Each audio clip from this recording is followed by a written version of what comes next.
A-Bomb is strong enough to fight gods, but he also has his own grotesque Abomination form, similar to the main Abomination, but a lot more creepier in the more recent stuff in the Immortal Hulk saga, to where we actually see him clash muscles with the main Immortal Hulk or Devil Hulk persona in more recent-esque type stuff. So regardless of how you look at him, he's ridiculously strong. You're probably familiar with Abomination versus the Hulk. You know, because there's a lot of Gamma family members other than the Hulk, beings that are mutated by gamma radiation and such, something that's magical and scientific. Based on the more recent comics talking about gamma radiation and such, it's more than just scientific type energy. I mean, heck, Rick Jones even appeared in the Immortal Hulk events with this new gamma mutate lore. I mean, in the Immortal Hulk saga, he kind of became like a grotesque looking Abomination kind of thing. I mean, there was even points where in the Immortal Hulk saga, recent saga, the leader himself would manifest through Rick Jones, you know, the big head guy, the leader. So other than Abomination, in your traditional sense, there's other gamma mutates that have a similar name, like A-Bomb. He's like a blue Abomination, sort of. You know what I mean? Rick Jones. You know, see, he wasn't always a gamma mutate. I mean, matter of fact, his guidebook pretty much tells you about all his adventures on how he ended up becoming A-Bomb, like a version of a gamma mutate. They even show certain pictures on how he changed over the time. Like, yeah, he's literally changing. Even became Bucky, like similar to Captain America. Yeah. Ended up getting this energy known as the Destiny Force, became Hulk temporarily, and then finally becoming an actual A-Bomb. You remember the famous Gamma Bomb explosion that made the Incredible Hulk the main Gamma mutate, all of our favorite Gamma mutate? You know that bomb that made him into the Hulk back in the day? What if I told you Rick Jones, the character I'm going over today, was there? Yep, Rick Jones was right here during this event. He just so happened to get placed into a ditch while Bruce Banner got hit with the full-blown blast. And Rick, you know, the character today, watched Banner transform into the monstrous Hulk for the first time. Rick blamed himself for Banner's condition, wanted to help him find a cure. They would end up setting up various hideouts in the desert where the Hulk could temporarily be confined. Throughout his adventures, Rick ended up becoming an honorary member of the Avengers. After Hulk's departure, Rick Jones got in interactions with Captain America himself, and that's when his journey pretty much starts beginning. He starts getting training in hand-to-hand combat by one of the best fighters in Marvel. And that's when he, as you guys would have guessed, throughout his adventures, this is where he took on the costume persona as Bucky. He at one point got the nega bands, became molecularly and telepathically bonded, with this being known as Captain Marvel, a Kree hero. He would, of course, end up being set free, and that's when he figured out that's when the Supreme Intelligence had Rick brought to him and helped Jones realize that he could tap into a near infinite source of power, later identified as the Destiny Force, something he can apparently tap into since boyhood. Can even freeze people in time. He ended up being bonded to Marvel again. Finally got permanently released from them two linking together. Rick exposed himself to Banner's gamma ray projector, thinking it would transform him into another Hulk, but instead it gave him radiation poisoning. Didn't keep gamma long, drained the gamma radiation from Rick's body, but due to all this gamma exposure, he ended up contracting cancer from his gamma ray experiment. Rick encountered this omnipotent being known as a Beyonder, who briefly transformed Rick into a powerful superhuman form. But Rick ultimately decided not to keep the powers. Yeah, this guy's had a lot of different moments in his career where he got powers and then lost them because his truest desire was to be cured of the cancer. When Banner was physically separated from the Hulk by Doc Samson's nutrient bath, of course Rick would end up falling into this nutrient bath with Banner, supposedly being cured of being the Hulk. Rick initially showed no ill effects, but soon began to transform like the Hulk. Yep, once again powered up by Gamma again. He would power up as the Hulk at night, similar to how Banner's transformations used to occur. But of course, he would end up being cured again. He would lose it thanks to the gamma radiation draining Jones in order to reignite his own lost powers. Later on in his career, Rick wanted to be a superhero again, so they helped him access this thing as the Destiny Force. But the power ended up conveniently leaving him. Ends up getting the Destiny Force again to use here. You know, got crippled. It's because of his Destiny Force. It actually healed him from this injury that he had got previously. Ended up all but sacrificing himself. Ended up merging with Guinness Vale, getting a new pair of nega bands, bonding with Guinness Vale, similar to how he had bonded with Captain Marvel in the back in the day. Yeah, it's a similar concept being repeated. Yeah, this is how it looked when he was fused with Guinness. He would be like an advisor, being synced with him and stuff. Oh, what do you know? Rick and Guinness were separated once again. He ended up almost getting killed by this meek being of the Warbound while protecting Bruce from him. After exposure to a radioactive anti-Hulk weapon, Rick developed a new gamma mutation, becoming a creature similar to the Abomination, A-Bomb Let's go. So yeah, being an official Gamma family member, you know he's physically strong and durable. You know that stuff, right? But he has some perks that other Gamma family members necessarily don't specialize in. Let's just say he's the Batman of the Gamma family member when it comes to being a ninja. He can be really stealthy, sneak up on people, blend into the environment like a chameleon. He's used this camouflage ability many times to get free punches on different foes while they can't really be on guard because they don't even know they're getting punched. Somebody this strong being able to blend into the environment is ridiculously scary, guys. And I guess if you are actually miraculously stronger than him, I guess he could technically use this to escape from you as well. I guess another perk when it comes to being a Gamma mutate like A-Bomb, he can kind of use his claws. Like other Hulks don't necessarily have sharp claws just naturally. This is common for Hulk type beings. He claims to have a healing factor similar to the Hulk. When he was in this different grotesque Abomination form, they talk about the stomach wound is healing. So yeah, this form of him in this weird state has a healing factor too. This is a form I'm probably going to bring up back later. When they talk about his powers and abilities, they can get a bit vague and yeah, completely ignore this power grid. This is clearly not him when he's A-Bomb. As the A-Bomb, he possesses class 100 strength. Just ignore that word ton. Like they can lift way more than that even in their calm states. So yeah, he's class 100 with the heavy hitters. Yeah, he can lift way more than 100 tons though. Just ignore that. But one thing about him being transformed into A-Bomb is that when he transforms, he's not like a mindless savage. He can kind of think, know what he's doing while transformed. Because they talk about he has taken control of A-Bomb's personality. At first, he will refer to himself in third person, but not no more. But never forget, he is skilled at hand-to-hand combat thanks to his training, even being a powerhouse like this. Aside from the obvious Hulk-like qualities, like obviously being bulletproof, but adamantium can pierce him. It's obvious he has a lot of physical muscle strength. You can just look at all the occasions when he jumps so high to where it almost looks like he's flying, like literally jump into the clouds and crap.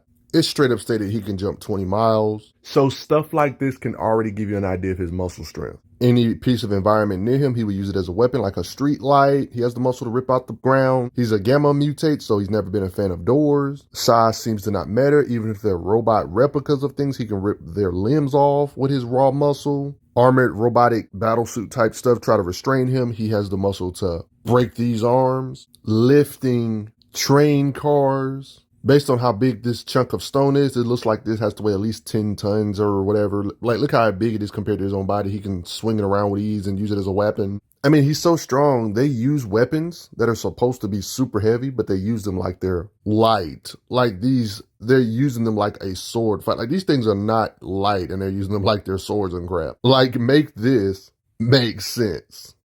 Like creatures that have to weigh over 10 or 20 plus tons, they're larger than himself. He doesn't really care. He can still ragdoll them. This scan right here isn't necessarily A-Bomb, the one I'm going over. This is the regular Abomination. But like I said, they're very similar. If Abomination can do this, I don't see no reason why A-Bomb wouldn't be able to lift a building and toss it, similar to this scan in particular. Don't see no reason why he wouldn't be able to support this kind of weight on his shoulders. You know, since Rick is not one of those characters, he's not like a super duper popular character, so he doesn't have as much screen time as other Gamma family members, but a good way to understand his muscle is comparing him to other Gamma mutates. I mean, he's always clashing with them in muscle and such. It only makes sense. I don't want to make this video about them, but clashing with their strength can kind of give you a ballpark on where he has to be. We've literally seen his muscles clash with other top tier Gamma family members like Red Hulk, who is a Hulk level being. Obviously, every Gamma family member has their perks. Like Red Hulk doesn't get stronger the madder he gets and stuff, but still like baseline strength. We've seen Red Hulk do really well against the main Green Hulk. You could argue and say because of physical strength plus skills, but yeah, you got to have a certain level of physical strength to be able to hang with the real Hulk like this.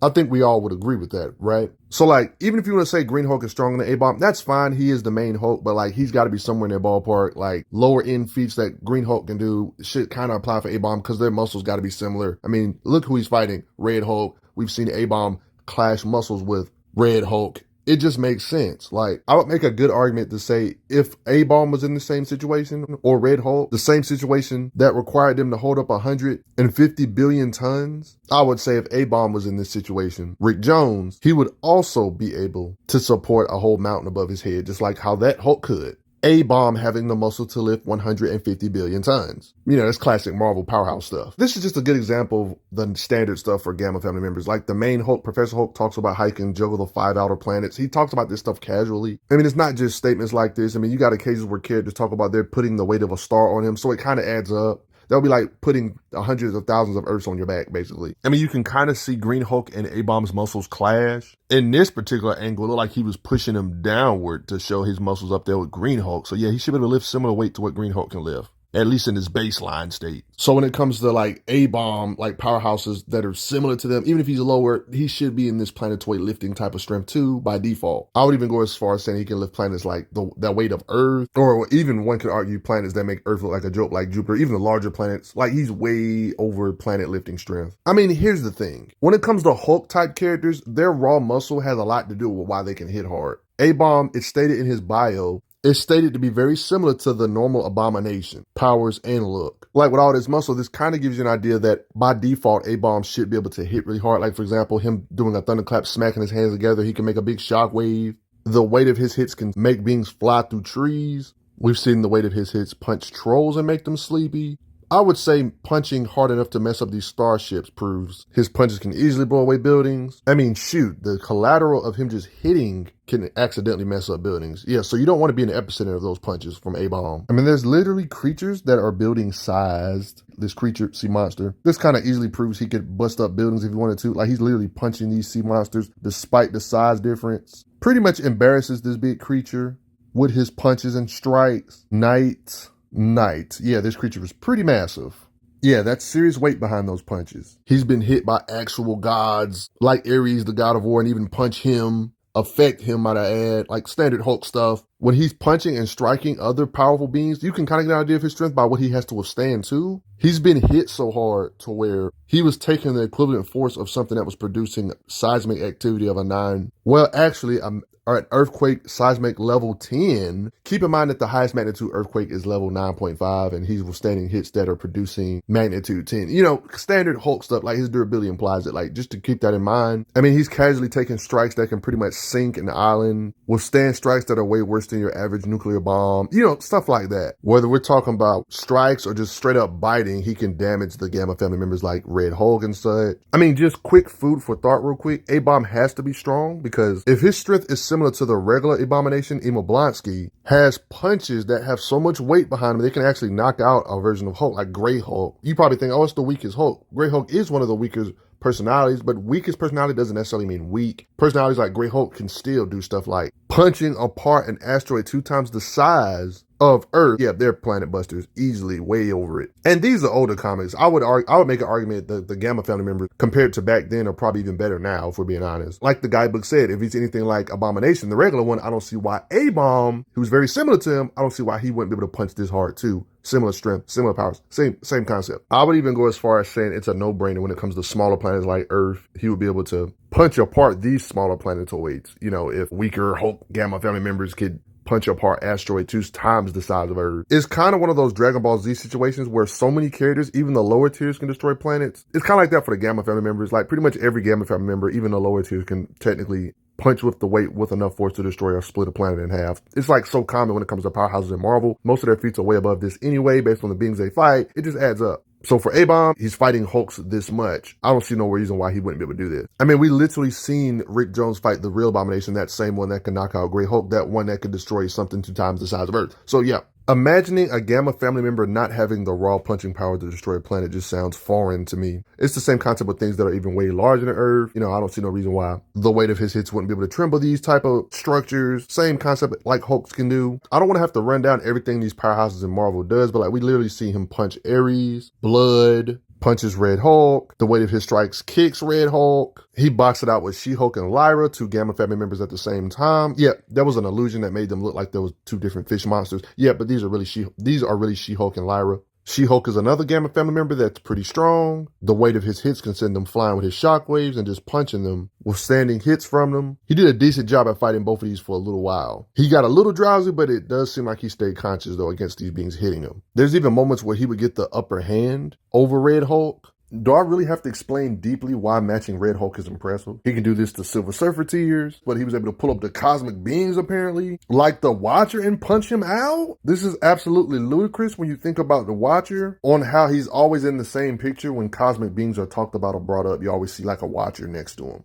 Kind of give you an idea of his status. Seriously, why is the Watcher here? So he has to be high up there if he's always hanging out with cosmic beings. I mean, the Watcher's got statements like, the only beings that can match his power being like Galactus, battling with another Watcher, collateral of their impact, was simultaneously battering 1,000 different planes of reality. Energy cascades off of each other. It was even stated that a brutal and most savage war is concurrently waged across the infinite rivers of reality. This is the type of stuff Hulkish type of be. Like, how is this even possible, guys? So, respect A-Bomb for fist fighting this same Red Hulk. Yeah, you have to respect him.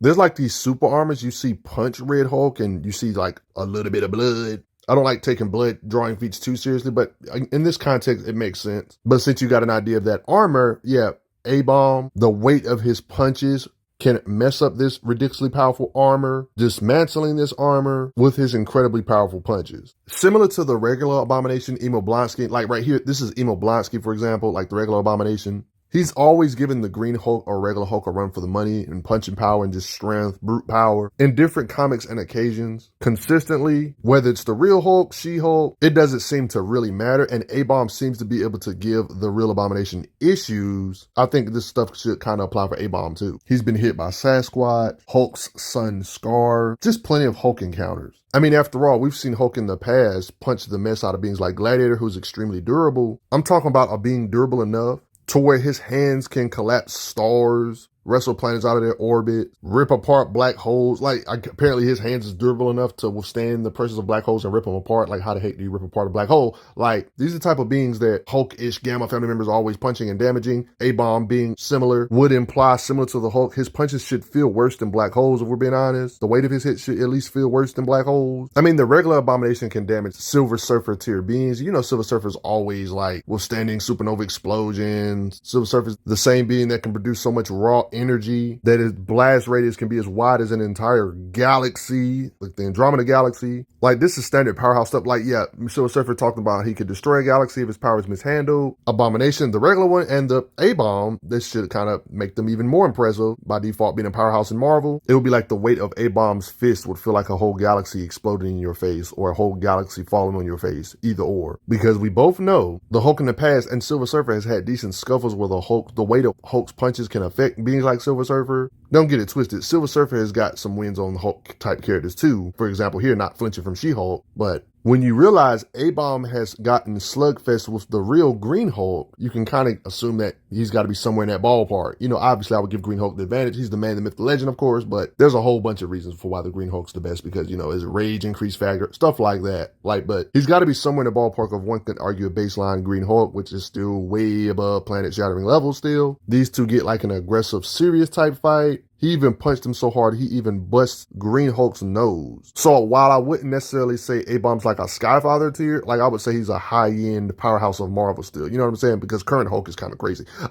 I ain't gonna say he's up there with current Hulk because in recent comics, it has been shown that Hulk's rage levels can make him reach Skyfather tier beings like Thor with the whole power of the Odin force and crap. Like literally, it's literally like Hulk fighting Odin. Like I'm not necessarily saying Abomination or A-Bomb can fight Odin tier beings like how the main Hulk can, but like Hulk at a calmer level of strength before these arcs, yeah, around that, like still impressive, right? But I wouldn't necessarily say A-Bomb is on this tier still. But him doing this to Hulk's face, even if it's not the current events of Hulk, I would say this is still commendable. A-Bomb doesn't necessarily have the strength increase factor like Hulk, the main Hulk has. So I'm not saying A-Bomb can do this like overpowering Thor and Hercules at the same time. I'm not saying he can do this, but even if we're just talking about baseline Hulk type characters, they've always been like a decent match when it comes to punching Hercules and stuff. And don't forget, Marvel Hercules has some crazy punching power. Like I'm talking about punches that can shake the very universe. And no, this is not an exaggeration because Hercules has relieved Atlas of his duty. You know, the guy that is forced to hold the sky. Like he had to do this for like 3 hours. Like it literally looks like he's holding a universe above his head. Like this is what Atlas does. Hercules had to do this for 3 hours. It's not one of those feats you can call an outlier. It's like a consistent feat. It's like a myth feat they translated into Marvel of him holding up the universal sky. It's even talking about in guidebooks about Atlas. This is what Hercules had to do. Yeah, immeasurably strong, can support the infinitely massive weights, including the heavens themselves. So when Hercules says he can shake the universe, that should be taken literally. And baseline Gamma family members, he's always been a match for gods like Hercules. I think it's fair to say A-Bomb should be somewhere in his ballpark. Even if you're going to give Hercules the slight advantage, that's fine. If Hercules like is, I don't know, 100, A-Bomb be 95 or something. You know, he's close to the heavier hitters of Marvel. Even if you want to give Hercules the advantage. You know, he's somewhere in that punching power range. So while I wouldn't put A-Bomb in them Skyfather ranges with Hulk, current Hulk and the Thor and with the Odin Force and stuff, I wouldn't say he's up there, but baseline, he's somewhere in that ballpark, which would still prove he could shake the universe to its very core, being somewhere in those beings' punching power range. He would still be able to shake the universe to its very core, being in their punching power range. What do you think the power gap is between the regular Abomination and A-Bomb? You see, it all just comes down to that kind of stuff. Other guys like the god Ares literally temporarily match strength with Hercules himself, the guy that can shake the universe, hold infinite massive weights and stuff, but this is temporary. There's implications that Hercules still got him, but I just wanted to throw this in here because Ares was matching strength for a little while with a guy that can hold the universe with infinite massive weights, and we see A-Bomb punch him, make these same beings bleed. Earlier, I brought up how he became an actual Abomination in the Immortal Hulk saga. He doesn't really have no screen time as this grotesque Abomination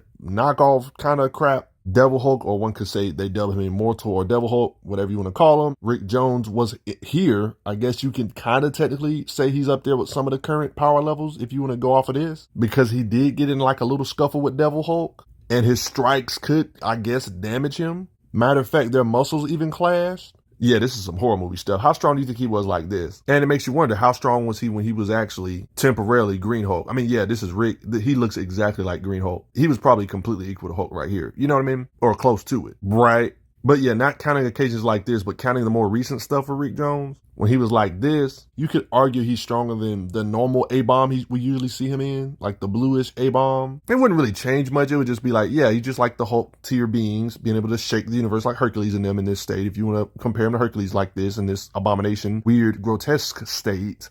Same concept. Usually elemental stuff like fire, lava, stuff like that, acid don't usually work on Hulk, but this seems to be some ridiculously powerful or potent acid. Like, this is what Rick Jones produced. Like, it can do damage to Hulk like this, even in his more recent stuff. It was even stated, why isn't it healing? So one could say he got the upper hand over Hulk like this. So yeah, he's definitely a heavy hitter like this. But yeah, putting this grotesque stuff aside, how strong and durable do you think he is? Do you think I'm drunk? Do you think this is about accurate? Do you like the fact that you can't just burn him to death? Or do you like the fact he can be submerged in lava and be fine standing in it?